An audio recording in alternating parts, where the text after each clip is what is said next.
भारत पर किस तरह से आज की दुनिया टिकी हुई है और किस तरह से भारत ग्लोबल लेवल पर अहम होता जा रहा है, इसके उदाहरण अब अक्सर दिखाई देते हैं।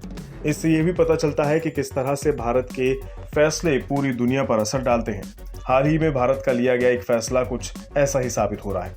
भारत का ये फैसला कई देशों की रातों की नींद उड़ा रहा है। हुआ यूं है कि भारत ने हाल ही में चावल के एक्सपोर्ट पर बैन लगा दिया। ये एक्सपोर्ट बैन गैर बासमती चावल पर लगाया गया है।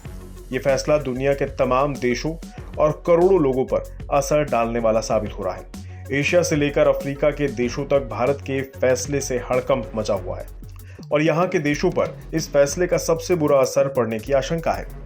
वजह यह है कि भारत दुनिया का सबसे बड़ा राइस एक्सपोर्टर है। ग्लोबल राइस ट्रेड में भारत की हिस्सेदारी 40% से भी ज्यादा है। 20 जुलाई को भारत ने गैर बासमती चावल के निर्यात पर बैन लगा दिया। मोदी सरकार को यह फैसला एक मजबूरी में लेना पड़ा।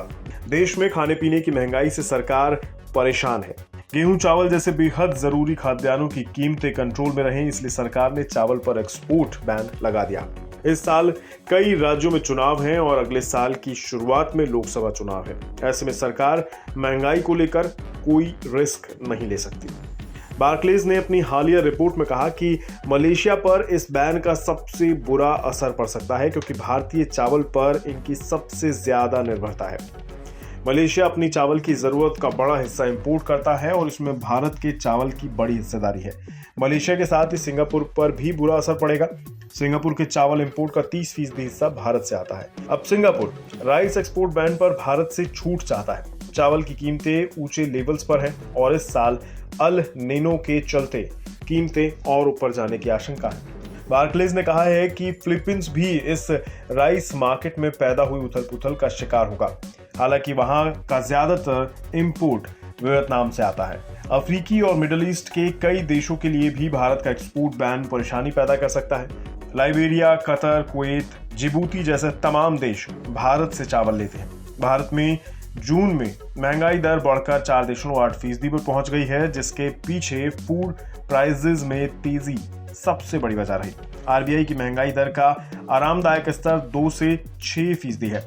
HSBC ने 24 जुलाई को अपनी रिपोर्ट में कहा है कि जुलाई में भारत में महंगाई दर बढ़कर 6.5 पर पहुंच सकती है। महंगाई के चलते रिजर्व बैंक को लगातार रेपो रेट में बढ़ोतरी करनी पड़ी है। पिछले साल मई में सरकार ने गेहूं की कीमतों में तेजी के चलते इसके एक्सपोर्ट पर बैन लगा दिया था। अब चावल पर बैन के साथ सरकार ने साफ कर दिया है कि वो महंगाई के मोर्चे पर रिस्क लेने को तैयार नहीं है। हाँ, भारत के इस फैसले से दुनिया के तमाम देशों के लिए बड़ी आफत खड़ी हो गई है। इससे करोड़ों लोगों के लिए न सिर्फ खाने पीने की किल्लत हो सकती है, बल्कि ग्लोबल मार्केट में चावल की कीमतें भी नए हाई पर जा सकती है। बिज़ तक प्रीमियम, यहाँ आपको मिलेंगे ढेरों फायदे। तो आज ही YouTube पर ज्वाइन करें। बिज़ तक प्रीमियम मेंबरशिप 159 रुपए से शुरू।